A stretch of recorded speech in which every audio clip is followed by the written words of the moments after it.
ஒளிஞ்சுக்கிறதுன்னு முடிவாயிடுச்சுன்னா நம்ம back cover ஆச்சான்னு பாக்கணும். என்ன பாத்தியா? யாரா இருந்தாலும் சரி என் மேல ஒரு கண்ணு வைக்காம போக மாட்டாங்க. டேடாரா, அப்போ என் மேல உனக்கு ஒரு கண்ணு இல்லையா? அப்போ உனக்கு என் மேல கோவம் இன்னும் குறையலன்னு தானே அர்த்தம். 3 days வேட்டையாட போறோம், பேசாம போறியே ஃப்ரெண்ட். மரியாதையா ஓடி போயிடு.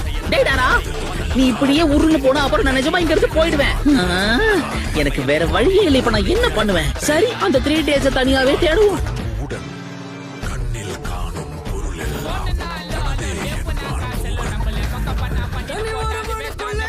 பரவாயில்லையே, வெளியே வந்துட்ட போல இருக்கு. இவன் மனவெளி ரகசியம் அதை நாசா பேசாத.